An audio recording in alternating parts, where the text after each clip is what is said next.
wherever you are and whatever time of day or night it is. We want to say welcome. We're delighted you're joining us for this program, which celebrates and honors the U.S. publication and translation of Zhang Yueran's novel "Women Seated." That's the English language title.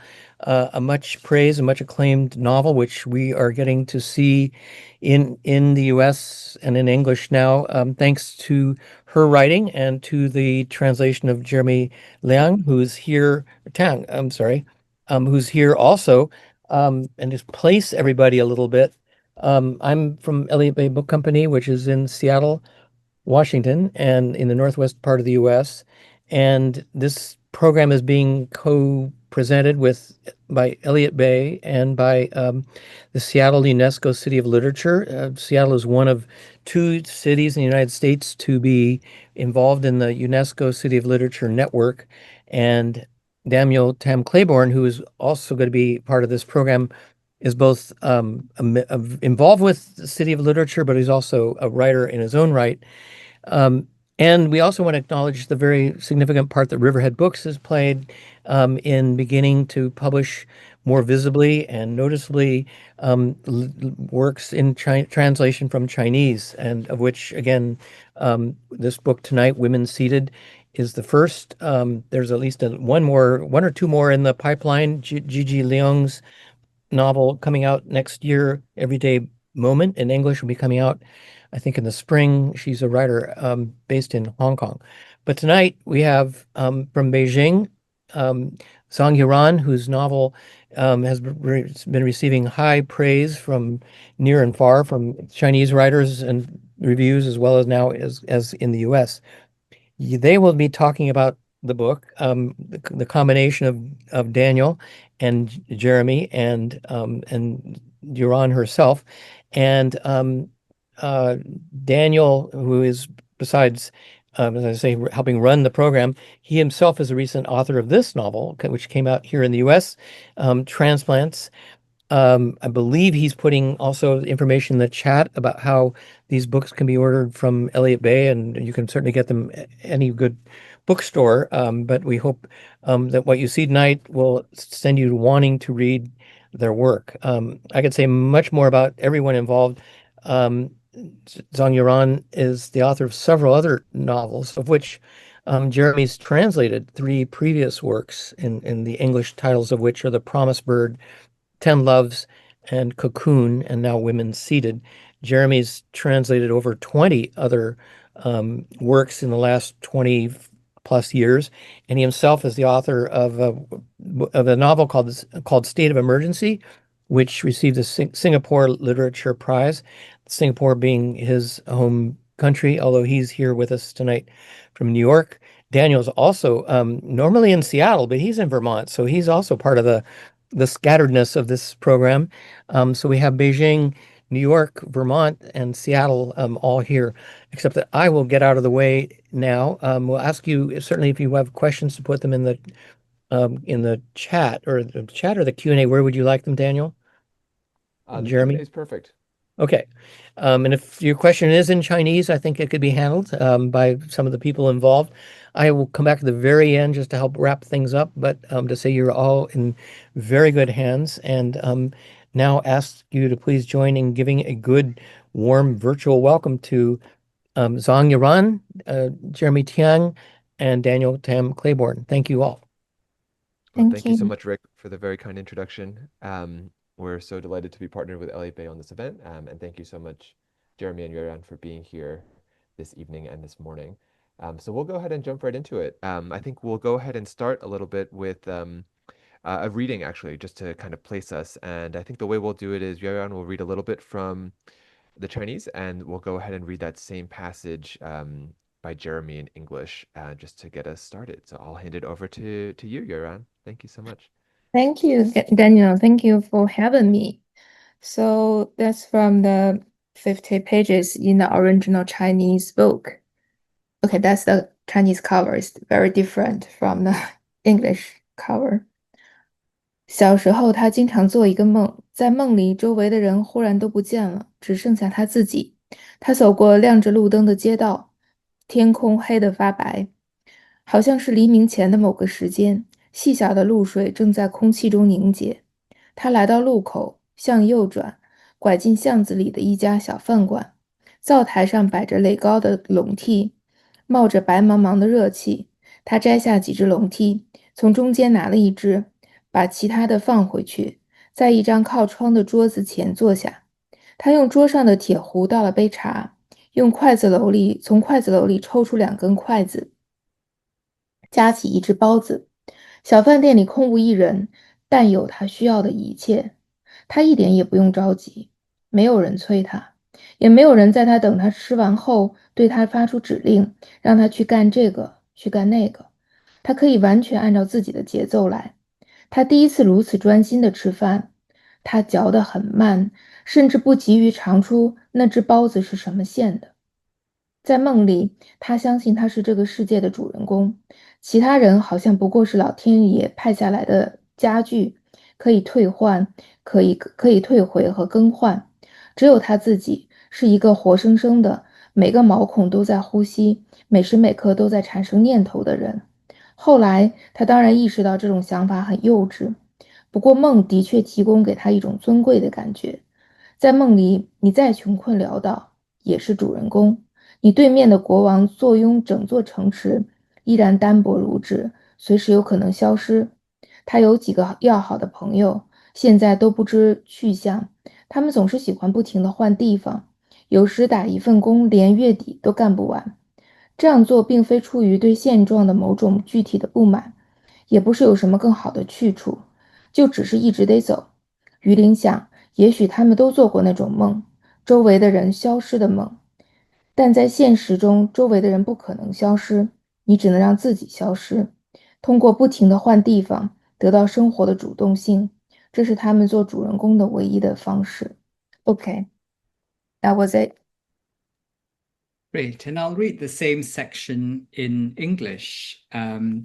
So this is a portion where we find out a little about the inner life of Yuling, the nanny at the center of the novel. As a child, she'd had a recurring dream in which everyone on Earth disappeared, leaving her all alone. She'd walk down a street in the pre-dawn dark, all the street lights on, tiny droplets of dew condensing in the air. At the junction, she'd turn onto an alleyway where she'd find a restaurant. On the counter was a tall steamer emitting white puffs. After examining a few steamer drawers, she'd choose one and bring it over to a table by the window. She'd pour herself tea from the steel pot on the table, take chopsticks from the caddy, and pick up a steamed bun. There was no one in the restaurant, but it had everything she needed. Without anyone rushing her, she didn't need to be anxious. Neither was anyone waiting for her to finish eating so they could order her to go do this or do that. She could move at her own pace. The only time in her life she could focus on her food. She'd chew slowly, not even impatient to get through the dough to taste the filling. In the dream, she believed she was the protagonist of this world, and other people were no more than furniture sent by the heavens and just as easily returned. Only she was fully alive, every pore breathing, every moment full of thought. Of course, she understood how immature these ideas were, but her dream gave her a sense of dignity. In this dream, no matter how poor you are, you could be the main character, and even a king who possessed an entire city was so fragile, he could vanish at any moment. Yuling once had good friends she'd now lost touch with. They never stopped moving on. Sometimes they took jobs and quit even before the end of the month, not because they were dissatisfied with the work or had found something better. They just wanted to keep moving. Yuling thought they might have the same dream she did of everyone else vanishing. In real life, though, the people around you would never go away, and you could only make yourself disappear. Endlessly changing positions was a way for them to take control of their lives. It was the only way they could be protagonists. Thank you. Thank you so much to you both. Such beautiful readings. I think that's a really great place to start, just in terms of thinking about the book as a whole. And before we really get into the questions, I'd love, Yaron, if you could tell us all a little bit about the inciting kind of inspiration behind the novel, a little bit about it, and maybe a little bit how it came to be. Yeah. I think in 2017, I heard a story about a government official who was arrested because of the corruption. And it was quite normal, especially during that time in China. But one thing particularly intrigued me. The official had an adult daughter, and she escaped to Hong Kong to avoid the investigation. And she left a little boy in her house. And I couldn't help thinking, um, who will take care of this boy? And is that one a good guy or bad guy? So a nanny with a complex motivation came to mind. And yeah, that was a novella. I wrote this as a novella in 2017. And later, the year before last year, I started to write it again as a novel. And this time I found another character, Qin Wen. She didn't appear in the previous version, but this time I realized that she was as important as the nanny, and she could be the reflection of the nanny. So this time I think, okay, I have found a way to close the story. Yeah, basically that was it. Yeah, I think both characters make for such brilliant counterpoints of one another in terms of their motivations, their desires, Yeah. their relationship to Quan Quan the son. Um, in terms of the passage that you both just read so beautifully, it speaks so much to having an incredible amount of clarity and insight into the life of a Chinese nanny, the kind of routine, the way they might imagine their lives reflected against those of societal norms and also those of other nannies in similar positions. Um, this is especially true on in that section that you read, and also kind of continuing on in that section as well. And I was curious if you could speak a little bit to the research process behind that, certainly coming up with that character of Yuling, how you were able to render her in such an authentic way. Yeah, um actually I didn't do any particular research, but I had lots of knowledge of nanny. When I came to Beijing many years ago, I had a maid and a housekeeper who worked in my house and also in my neighbor's house. And during that time, I went to my neighbor's house to help her as a housekeeper. So that was a very special experience for me because in the morning I just saw my neighbor on the street, but in the afternoon I was in his or her house as a housekeeper. And first, I thought that was embarrassed for me, and I thought they might noticed me. But later, I realized it when you became a nanny, they will get rid of the contact with you when you are working. So there's no problem for me. So during that time, I had lots of knowledge of the daily routine of a nanny or housekeeper. And later, I became a mother and I had a nanny for my child. And I like to talk with my nanny, and I think I know every family member of her and her new friend in Beijing. So it's a long history of the relationship between my nanny, my housekeeper, and I. Yes. That's fascinating, having occupied all of these multiple kinds of roles in relation to it, to really be able Yeah. to get the full picture, and Yeah. see the ways in which those relationships intersect and where they diverge. Yeah. Thank you for sharing that. I want to bring you into this conversation too, Jeremy. I'm curious, of course, a very prolific translator of many works from the original Chinese into English. And I'm curious for this particular novel, thinking about having a close third female narrator, how is the process of translating maybe different or apart from first person, from having a male perspective? Just curious from how that process all works for you. Well, I've been working with Yueran for almost 15 years now, since we met funnily enough, in Iowa City in 2011 at a residency. And so I think for me, it's about understanding Yueran's writing style and way of thinking and writing voice as a way in. So that's kind of the first stage, like that's my way in. And then through Yueran's perspective, I'm able to understand Yuling and the other characters. So that's one part of it. The other is growing up in Singapore, a country that is very dependent on migrant labor. And my family didn't have a nanny growing up, but a lot of other families that I knew did. And so I was sort of very aware of those dynamics. So I think I had a sense of what that power relationship would be like and what that kind of existence would be. With any book, I think you just find the point of entry. And for me, that was it.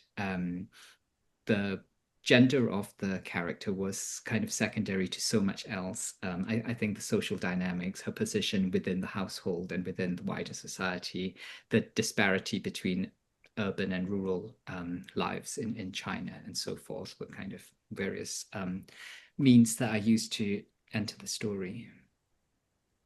Absolutely. Thanks for that, Jeremy. Yeah, I mean, there's so much about not only these interpersonal relationships, but exactly as you described, societal pressures, things that are kind of present in contemporary Chinese society that make their way into this book. I think one of those themes is around this idea of surveillance. And I'm curious, this sense that it is on one hand a means of security, and also on the other hand seems seemingly a kind of exoneration or an ability to disprove one's guilt.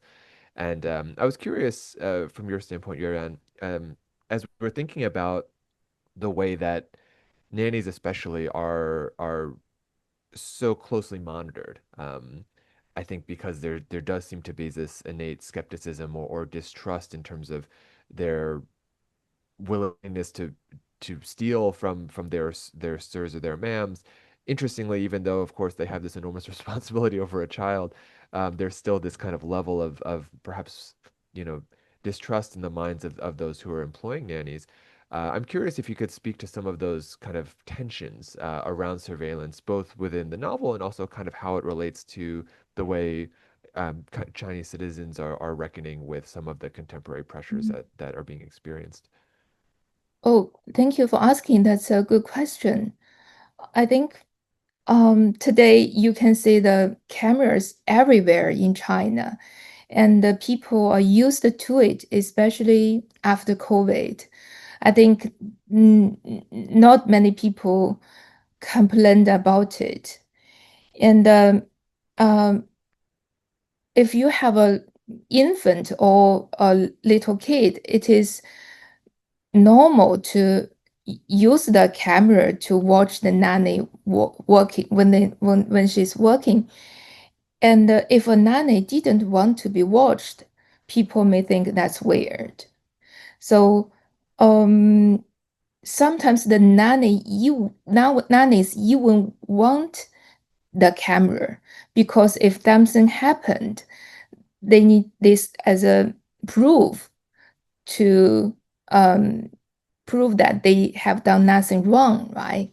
So I think when Yuling said she felt safe with the cameras, it kind of hints that she's worried about someone try to set her up. So that's a society that people don't really trust each other. So people want the camera to fix things, but actually, um, people even trust each other less with the camera. Yeah, that's the circumstance in China, I should say. But everyone just say it's very convenient. Yeah. Absolutely. Yeah. And I think Even that, Jeremy said it's very convenient in China. yeah, I think, oh, sorry, go ahead, Jeremy. Oh, no, it's just we had this conversation the last time I was in Beijing, just about, everything running off your phone and everything running off the WeChat app. That was just this thing of in this initial in reaction of, oh, so the government knows everything I do. And you're Yes. like, yes, but see how convenient it is. Just see how easy your life is now. It is. Yeah, it is this interesting precarity, right? Sort of between that convenience and sort of how much you're willing to give in order to have uh, an ease with which you're able to navigate the world. And I think, Mm. of course, in different cultures, that represents a sort of a large continuum. Um, by the same token, I was also quite touched. I mean, I think a lot of contemporary discourse around China really focuses on difference. This idea that when you're talking about America and China, you're talking about two vastly different systems. I think, of course, for all of us who have spent time between these places and are familiar with these cultures, I think there is a lot of shared values that also exist that don't tend to be talked about or amplified in media quite as much. I think there's a very strong willingness to want to scapegoat one another and dehumanize one country versus the other, as opposed to really highlighting the ways in which our morals and our ethics and our values are really aligned. And actually, there's so much about this novel that spoke to me on that particular level. I'm thinking of later in the novel, Yuling is having a conversation and they're sort of talking about the ways in which she's having a conversation with Qinwen and they're discussing, this idea that people with fewer desires are happier. And also this kind of sense that more money leads to more problems as this particular situation really manifests. And I'm curious from your standpoint, Jeremy, i- is there do you think there's a sort of an overemphasis on the ways in which we're depicted as being different? Do you feel as though there actually are a lot of things that Chinese citizens and American citizens actually can hold quite dear and can share? I think one of the things that the novel does such a good job of depicting is how any sort of cultural or national differences get erased at the elite level of society. So Chinwen and her husband studied in the States and are fully fluent in English. They move easily between different worlds because their money kind of eases the passage, to the point that Quan is American because they had their son in the States. And he's been learning English and he's kind of preparing to, or he has the option to leave should he wish to. Um, and at the same time, this other world is unimaginable to Yuling. So I think the differences do exist, but also there are ways of bridging these gaps. And then in between, you have someone like Huang Xiaomin, who by a fluke gets to go visit the States to play volleyball. But then that world is now close to her. Um, so I think it both shows these differences without overemphasizing them, but also highlights how porous the boundaries are and how much flow there is in between. Mm, I think that's a great point. Kind of speaking of some of these lines or values or mantras for Yuan, I was thinking of there's one line where a neighboring family's nanny, Duomei, comes to visit and she and Yuling have a conversation. And she says, the more you care about something, the more dangerous it becomes. And Yuling actually begins to cry as a result of saying that. I think that line is so resonant. I was curious about the meaning for you and how it came about. Oh, I think it is quite true for nannies like Yulin and Duomei because they left their hometown and came to the big city as working as nannies, mostly because they need to support their families. They have made lots of sacrifices. And so in Domei's point of view, they need to care themselves more at this moment. I mean, in the big city, in such a hard-working daily routine, they need to care themselves more. So I think that's pretty true for Yueling and Domei.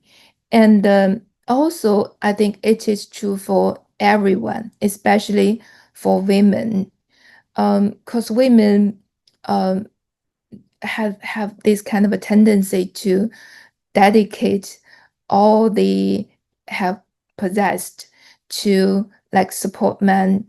In this story, even Huang Xiaomi and Qin Wen, they put themselves in a very dangerous position because they want to help men, they want to rescue men. So I think that's I don't want to criticize women, but I want to explore whether it's an illusion that women try to think they play a very important role in such a situation. And I want to understand it in a very profound way. Yeah, that was Absolutely. it. Yeah, absolutely. Um, I think one of the many themes that gets explored in an incredibly insightful and surprising way as well in the novel. As you were talking, I was thinking, of course, there is that relationship between the ways in which women are trying to cover up sort of the sins of men and also trying to save men. Um, often at the expense of relationships with one another or relationships with their own mothers, relationships with their own children. And Mm. I think this novel dealt so much with that tension between mothers and daughters. We see it, of course, with Qinwen and Quan Quan, of course, and how estranged their relationship is and how jealous and envious Qinwen is of Yuling. But we also see it, of course, within Yuling's own family, the ways in which she is sacrificed for her father, her relationship with her mother, the guilt of maternal love not being reciprocated, the burden, of course, in her case and in the case of other nannies, of having to prioritize the love of strangers over your own family. So I'm curious, how have you been able to wrestle with this question of obligation and responsibility when it comes to both family pressures as well as expectations? Well, I was born in Shandong, which is the hometown of Confucius. Um, I accepted all the norms and rituals of this society without question. And it was until I started writing in my early 20s, I realized how patriarchal my hometown was. And being an author, I tried to get rid of the influence of this culture. But when I became a mother, I felt it was so difficult. And the societal norm always haunting in my mind. And of course, my mother gave me pressure too. I thought she supported me so much when I was a child. I think she never thought I was just a girl, not a boy. But when I became a mother, I think she changed. She always challenged me whether I'm good enough as a mother. And I thought sometimes she just wanted to say, well, you're just a woman. So I thought it was so disappointed, but it's yeah, it's a reality in China. And I portrayed the mother-daughter relationship according to my own feeling and yeah, and all the mother-daughter relationships in the reality today in China. Yeah, thank you Yeah. so much for sharing that. Um, you mentioned that you were born in Shandong. Of course, Yuling is from Gansu. I think both places certainly to a Western audience, but I think even within urban Chinese centers, can be unfamiliar. Was it important for you to be able to provide um, context for places that were perhaps outside of the imagination of an audience that may be more accustomed to reading about more urbane centers, or certainly from the Western perspective, places that they would be able to conjure an image of within China as opposed to somewhere more rural or more remote? Oh, Gansu actually is not so popular for exporting labors, even in China. I think the most popular provinces for exporting labors should be Sichuan, Anhui, and Henan. Gansu is not in this list, but I think uh, I do believe that the nannies from Gansu have a very good reputation for their hard work and also loyalty. So I think, uh, and also there's another reason. I went to Gansu like I think several years ago, and I taught in a primary school for a few days. And I taught them the Chinese traditional poems. You know, Gansu used to be the border region in ancient China, and there's lots of poems regarding um, people who were sent there to defend against the invaders. And I thought that those poems are powerful, so powerful and beautiful. But I realized there's no voice of a women. I had never known women's life in this province. And when I taught there, I met a little girl. I made a friend with a little girl in my class. And this little girl, uh, because she watched the TV, so she liked the tiara, that kind of a tiara, and very much. So I gave her one as a gift, and she promised me she would wear this tiara forever. And I don't know the connection between this little girl and the Yuling, but maybe she was Yuling in the childhood. But Mhm. I hope Yuling won't be her future, of course. Sure. Yeah. Oh, that's very beautiful. Yeah. I guess I shouldn't be surprised that provinces are known, the character of nannies from some provinces are seen to be better or worse than others. I think, Yes. of course, in the States, we think about we have various impressions about different regions of the country, and in China, it's much the same. So it's Same. yeah, Yeah. very very interesting. I didn't know how quite granular it got down to the nanny qualifications. Yes. That's very interesting. Yeah. Um, I wanted to ask you, Jeremy, we're of course talking about women seated in the context of a larger initiative that Riverhead is rolling out. And it comes also on the heels recently. Granta, the British Literary Journal, published a very special issue on contemporary Chinese writing. And I feel like it's quite an interesting inflection point. We're at this time when I think in some ways people can look to Western appetite for Chinese literature and not really see that market because of the increasing bilateral tensions and increasing limitations on the ways in which person-to-person exchange can really happen, cultural exchange of any kind.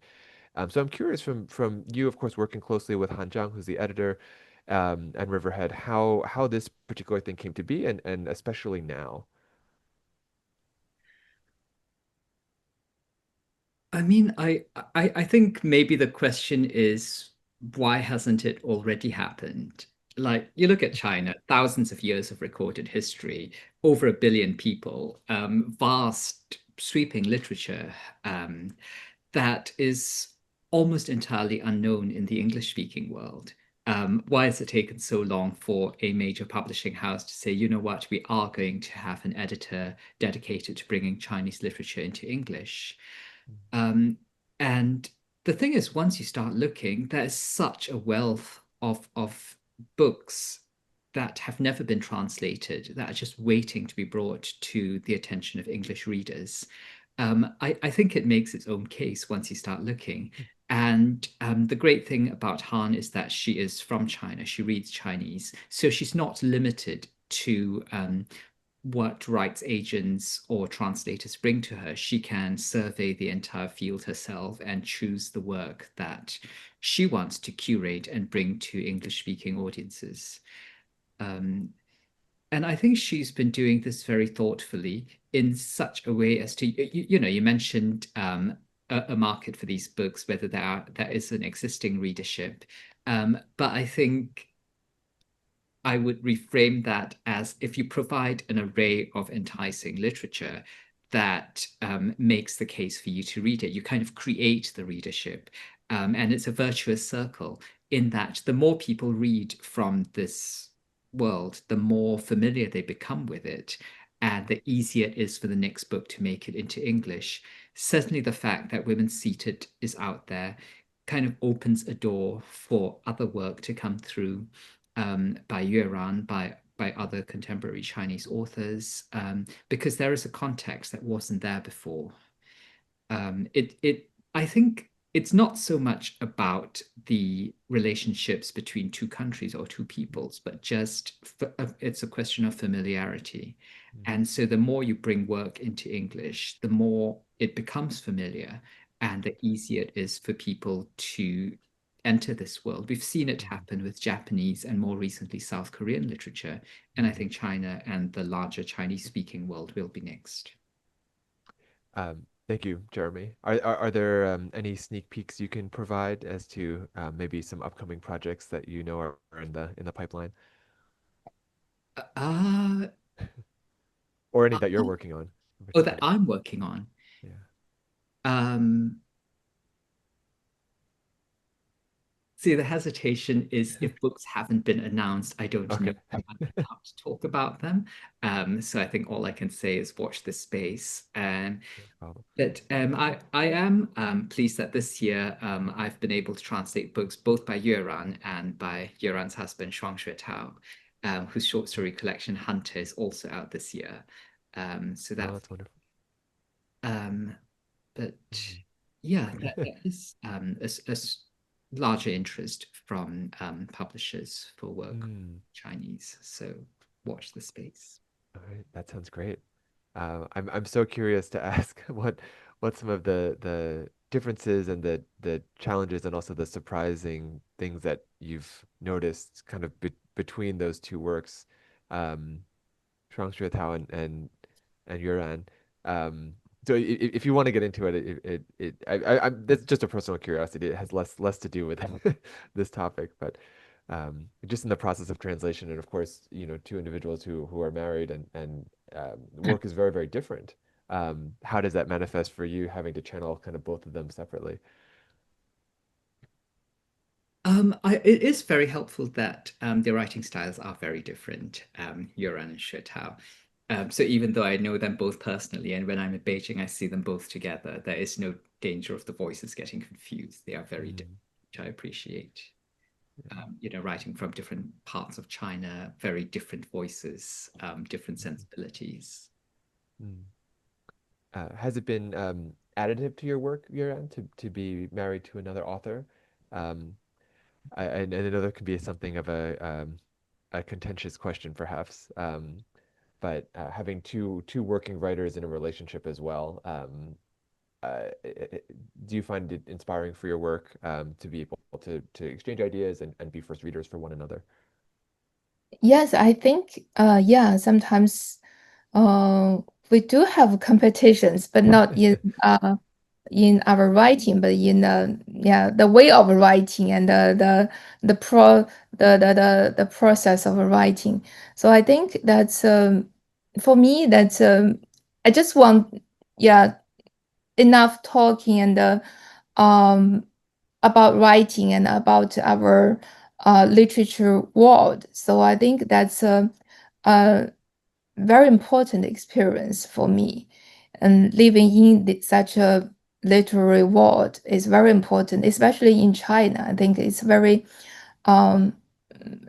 precious to have this literary world in our family. Yeah. Mm, thank you.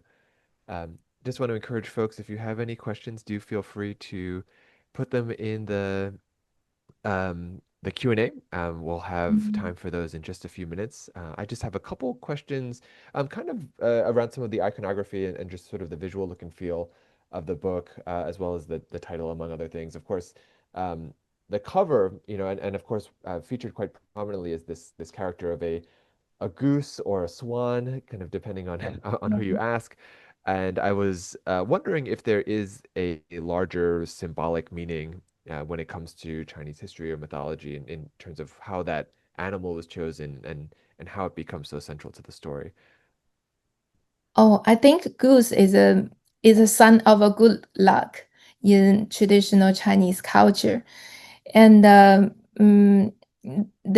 people like to keep them in their yards to protect against the snakes and the weasels. So it's a very aggressive animal, but I think it's a decent aggression, kind of similar as women, I should say, in my perspective.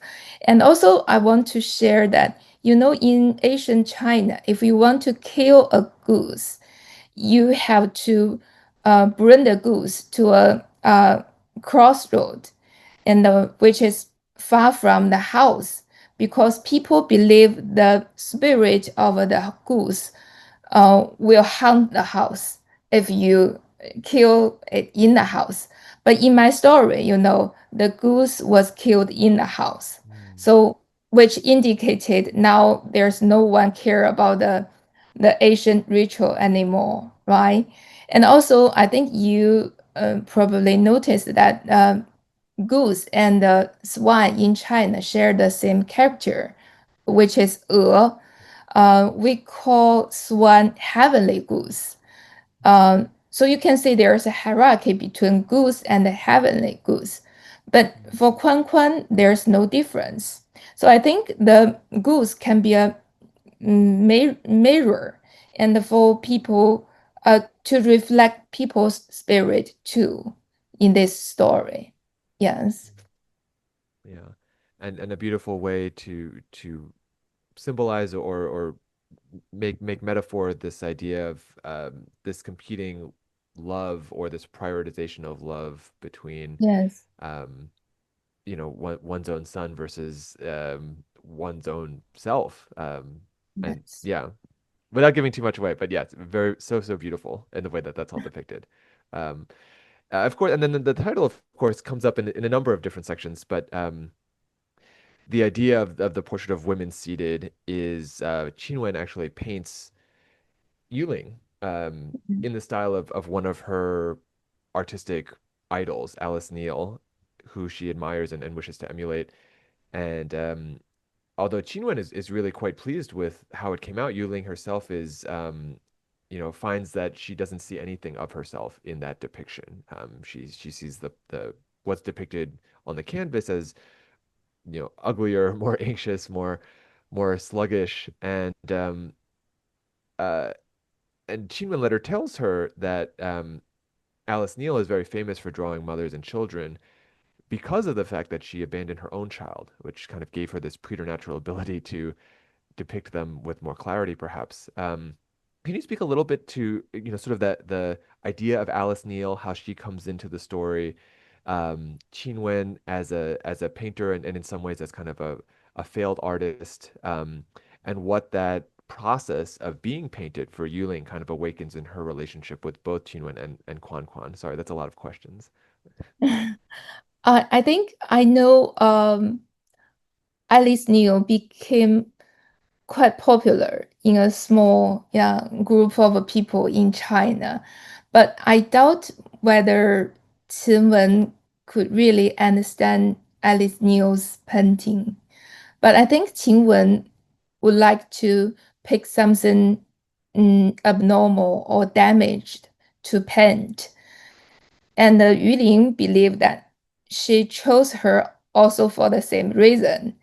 And she would emphasize the lack of her in her painting, and that's why Yueran didn't like Qinwen's painting at all. And I think from the comments of Alice Neal that Qinwen made, Yueran discovered that Qinwen had a Qinwen is willing to uh, sacrifice the relationship with her own child for the sake of a great art. And Yueling felt empathy with Kuan Kuan, and she gave him more love and care. I think also because she noticed that there's a crack in the relationship between mother and the son, and that's a way for herself to uh, feel feel her own value. So that's it. That was it. Thank you so much. We've gotten some great questions that have come in, so I'll go ahead and just share them. This one is from Sergio for Yueran. How did you find the balance on the page between allowing yourself to be surprised by characters and also being true to events and memory? Well, I think the challenge is that Yuling is a nanny, and sometimes in China, people believe nanny um, work in a particular way, think in a particular way. So like um, the dreams of a nanny and the desires of a nanny had never been portrayed. So I think that's full of my imagination. And when I imagine a nanny like Yuling, I won't think the position or the job first. I would think she, just like the little girl I mentioned, I would think about what she like most and what she want to gain from her daily life. So I think that's more important to for me to portray my character. Yes. Great, thank you so much. Um, and Jeremy, a question for you. How did you approach the balance in translation on a sentence level? And I guess, to me also it feels like this great movement between exposition and scene. Yes, this was harder than usual in that Yueran mentioned before that she wrote this first as a novella before expanding it to a full novel. And I had actually translated the novella. So usually when I'm translating a text, the first reading of it is really important to me because I try to hold on to those sensations, like what it was like to read it for the first time, because those impressions are things that I really want to bring into the translation.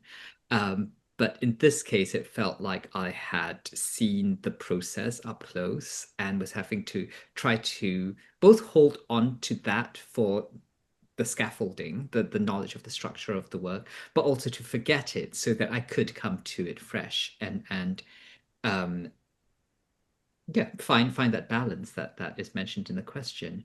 Mm. Um, and I do all the usual things that you do to trick your brain into forgetting what you already know.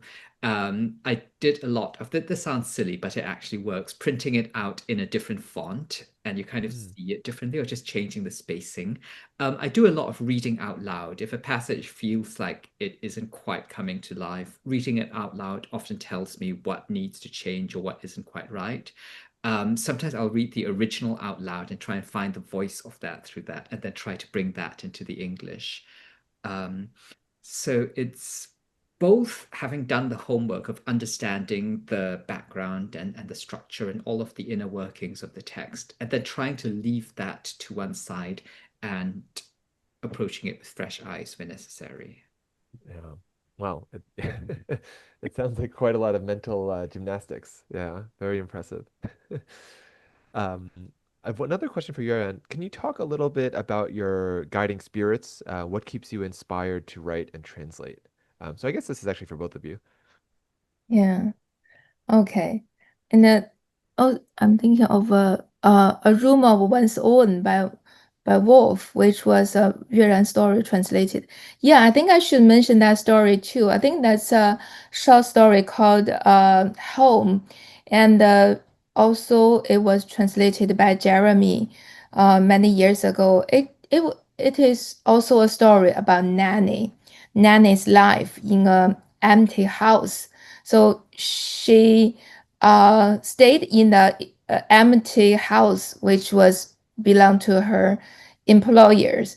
And in that house, she discovered Virginia Woolf's book, and learned her own uh, learned what does a room of one's own mean for her.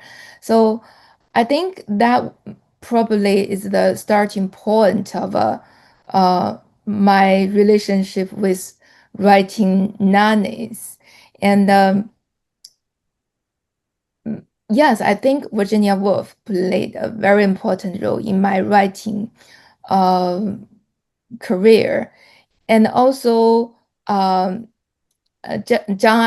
Eileen Chang, who recently I wrote an article and also translated by Jeremy.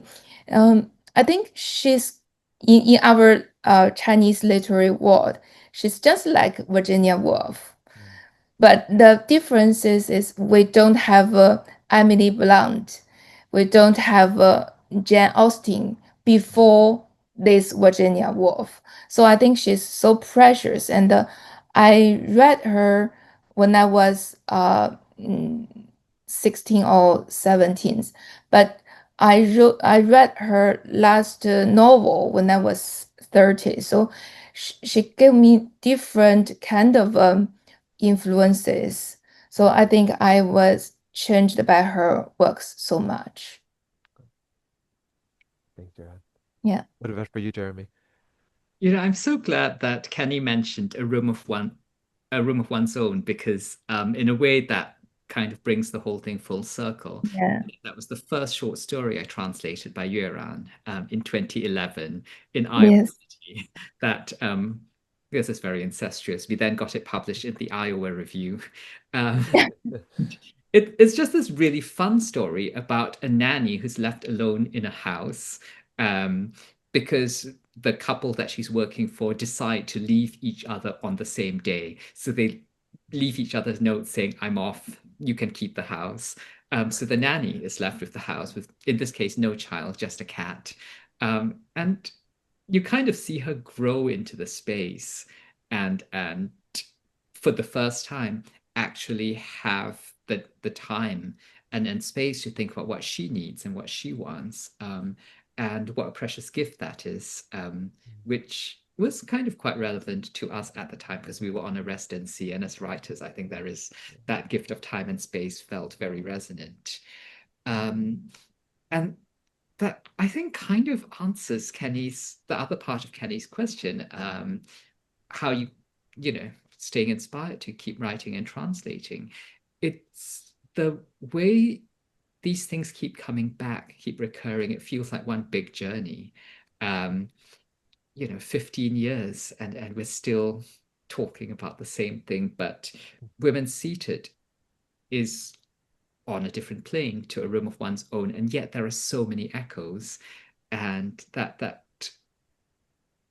thinking back to it, the collapsing of all of that time we've spent working together and thinking ahead to hopefully all of the work that we will do in the years to come, just makes it really exciting to want to keep going on and see what's next.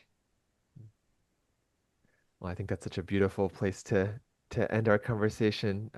Thank you both so much, Yueran and Jeremy. If you want to say a couple of words, Rick, coming back on. Sure. But Close things first to out. thank Jeremy and Yueran and you, Daniel, for your wonderful and lively conversation, and to all those who've been joined with us. I do have a little bit of the information on what's next with Riverhead, I believe, in the Chinese translation series. It'll be a novel by, I think her name is Gigi Leung here. I think now there was a different name in an earlier Li Chai. A novel called Everyday Movement, which from all the outset looks quite good. It's writing out of Hong Kong. It's translated by Jennifer Feely, and it's coming out in February, or this next February. And I know for the recordings of this, which will be available on the City of Literature website, and I think Elliott Bay will have a link to it. There'll be a little more information about the books, both Yueran's and yours, and as well as some more of Jeremy's own work and his translations. Um, and we'll get some information on an everyday movement there because we're always working ahead on things. And but to both, especially to Yuran and Jeremy from the distances you are and have traveled to make this work, we really are appreciative you're here. And I'll send some pictures along separately so you can see the book out in, it's not the first time you've had a book out in bookstores in the US, but this is a sort of, it's getting more prominent place. And our good friends at Riverhead are helping with that effort. So thank you all again. And thank you again for everyone who's here with us from the places you're all from. Thank you. Thank you. Thank you. Much. Yes. Shay Shay.